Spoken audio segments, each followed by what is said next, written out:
নমস্কার, আমার নতুন একটি ব্লগে আপনাদের সবাইকে স্বাগত। গলাটা একটু ঠিক হয়েছে, এই জন্য একটু কথা বলার চেষ্টা করছি আর কি। এখন দৌড়ে দৌড়ে যাচ্ছি, কেন কি ওই যে সকালবেলা উঠে আকাশ দেখি, বাতাস দেখি, পাখি দেখি, এর খেসারত তো দিতেই হবে, তবু ভালোই লাগে আমার। রূপাও এসে গেছে, স্টপেজে অপেক্ষা করে আছি, বাস এক্ষুনি চলে আসবে, সময় হয়ে গেছে। এই যে দেখুন না, সূর্যটা আজকে বেশ বড় করে উঠেছে, চারদিক ঝলমল করছে, একটা সানি ডে। শীতকালে সানি ডে সবার ভালো লাগে। বাসে উঠে পড়েছি, এক্ষুনি রওনা হয়ে যাবো আমরা। একই রাস্তা দিয়ে রোজ আমাদের আসা যাওয়া, ভালোই লাগে আমার। রাস্তা যেতে যেতে অনেক মানুষ থাকে রাস্তায়, আর সকালবেলার যে বন্ধ বন্ধ আর একটু আলো ফুটতে সব দোকানপাট খুলে যায়, তখন একরকম রূপ, আর সকালবেলা একরকম রূপ থাকে, সব বন্ধ বন্ধ থাকে। আমরা যাই এর মাঝখান থেকে, রাস্তা দিয়ে চলে যাই আমরা, বেশ ভালোই লাগে। আর স্কুলে গেলে তো মজাই, কারণ ছোটো ছোটো বাচ্চারা আসে না, তো ওদের সঙ্গে কথা বলে বেশ আমাদের কোয়ালিটি টাইম স্পেন্ড হয় আর কি। আর ওদের তো নানান কথা থাকে, বাড়ির কথা, কত কথা বলে ওরা, একটার সঙ্গে আরেকটার কোনো মিল নেই। আমার এরকম আবল তাবল কথা শুনতে তো বেশ মজা লাগে। ওদের বার্থডে রোজ হয়, বলে কালকে আমার বার্থডে, পরশু আমার বার্থডে, এ একটু ব্যথা পেলে আবার ও বলে আমার এখানে ব্যথা করছে। মানে মজার মজার জিনিস সব ওদের সঙ্গে। পড়াশুনোও হয়, ওদের কথা শুনেও আমাদের বেশ ভালো সময় কাটে। আর তাছাড়া তো আছেই কলিগদের সঙ্গে আমাদের টিফিন ব্রেক হয়, যখন বাচ্চারা চলে গেলে তখন আমরা একটু এই ছোটোখাটো জিনিস একটু শেয়ার করে সবাই খাই, চাটা খাই, ভালোই লাগে বন্ধুদের সঙ্গে। এইভাবেই আবার স্কুল টুল সেরে আবার বাড়ি ফিরে আসি, একই রকম, তবু একটু ভালোই লাগে। রাস্তা দিয়ে যাই আসি যখন, নানান লোকের সঙ্গে দেখা হয়, মজাই লাগে। এইভাবে এসে পড়েছি বাড়ির কাছেই, এই তো বাড়িতে এসেই পড়লাম, এটা আমাদের বাড়ি।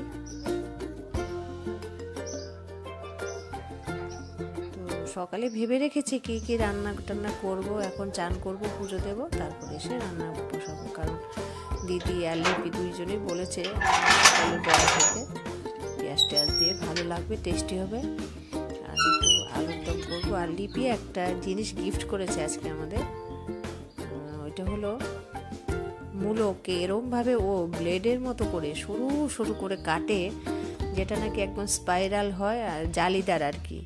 ওইটাকে বড়ার মতো করে ভেজে খেলে বেশ টেস্টি লাগে। আর সবচেয়ে বড় কথা হলো কাটার ধরনটা মানে অভূতপূর্ব, কারণ ও ভীষণ এক্সপার্ট ওইটার মধ্যে। আর ওর থেকে একটু শিখেছি, দেখি একদিন আমি চেষ্টা করব। আজকে ও যেটা গিফট করেছে আমি সেটাই খাবো, ভালোবেসে এনেছে বলে কথা। তো এই যে দেখুন, এই যে দেখুন না, ছোট্ট একটু জিনিসকে কীরকম ও লম্বা করে দিয়েছে, ব্লেডের মতো কেটে কেটে কেটে কেটে। ওর মতো আমি অত এক্সপার্ট নই বাবা, ও সব কিছুতে এক্সপার্ট। আমার থেকে ছোট হলে কীভাবে বেশ গুছিয়ে সংসারও করতে পারে, সব কিছু গুছিয়ে করতে পারে। এই যে ওর এগুলো আমি বড়ার মতো করে ভেজে খাচ্ছি। আর কিছু কাপড় চোপড় ধুয়ে দিয়েছি, কালকে তো চলে যাব, তো এসে আর সময় পাবো না, এই জন্য সব ধুয়ে রেখে যাব গুছিয়ে। এসেই তো আবার স্কুল, এই জন্যে আর কি। তো ছাদে উঠলেই তো আমি এদিক ওদিক দেখতেই থাকি, আমার বেশ ভালোই লাগে। আশেপাশের বাড়িগুলো, মানুষজনের সঙ্গে দেখা হয়ে যায়, আমার বেশ মজাই লাগে ওইটা। আর ওই যে দূরে দেখা যাচ্ছে না, সকালবেলা যে দেখাই আমি, লাইটটা জ্বলে থাকে, এখন লাইটগুলি আবার জ্বলে উঠেছে, সারা রাত্রি জ্বলবে এগুলো, বাহারি লাইটগুলো বেশ ভালোই লাগে। কিন্তু রাস্তার মধ্যে যখন দেখতে দেখতে যাই, রিক্সা করে যখন যাই, তখন বেশ ভালোই লাগে, রাস্তার দুপাশে এরকম লাইট জ্বলে থাকে।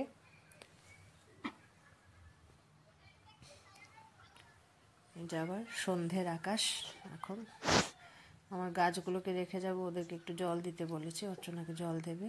ওদেরকে ফেলে যায় যখন মনটা আমার খারাপ হয়ে যায়। এই যে আমাদের বাড়ির সুপুরি গাছ, বেশ সুপুরি হয়, কিন্তু পরে ছাদের উপর পরে আমি তুলে রাখি। আর এখন তো আসলে কি ডিসেম্বর মাস, শীতও পড়ে গেছে, পরীক্ষা টরীক্ষা শেষ বাচ্চাদের, তো বাচ্চারা কি করে, মাঠটার তো আজকাল নেই, মাঠ পায় না, তো কী করবো, ওরা রাস্তার মধ্যে ওই যে দূরে দাঁড়িয়ে খেলছে, ওরা বন্ধুরা ছোট্ট ছেলে মেয়েরা ব্যাডমিন্টন খেলছে। ভালোই লাগছে দেখতে। আমি এরকমভাবে ছাদে উঠে উঠে সব দেখি, বেশ ভালো লাগে, আমার সময় কেটে যায়। দেখা যাচ্ছে কি দূর থেকে? শুধু বলটাকে এদিক ওদিক যেতে দেখা যাচ্ছে আর কি। কি করবে, মাঠ না পায়, রাস্তাতেই ওরা মাঠ বানিয়ে খেলে ফেলে।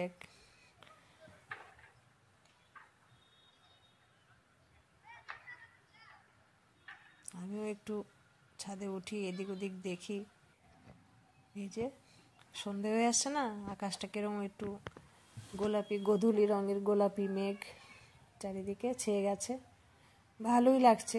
সকালের এক রূপ, বিকেলের আরেক রূপ, দেখতে মজাই লাগে। তা আপনাদের শীতকালের দিনগুলো কীরকম কাটছে আমাকে একটু জানাবেন। ভালোই লাগে আপনাদের কমেন্ট পড়তে। আপনারা এইভাবে আমার পাশে থাকবেন, সাপোর্ট করবেন, এই জন্য আপনাদের অসংখ্য ধন্যবাদ। তা আপনারা ভালো থাকবেন, সুস্থ থাকবেন, সবাইকে ভালো রাখবেন। দেখা হচ্ছে আমার নতুন একটি ব্লগে। ততক্ষণের জন্য টাটা।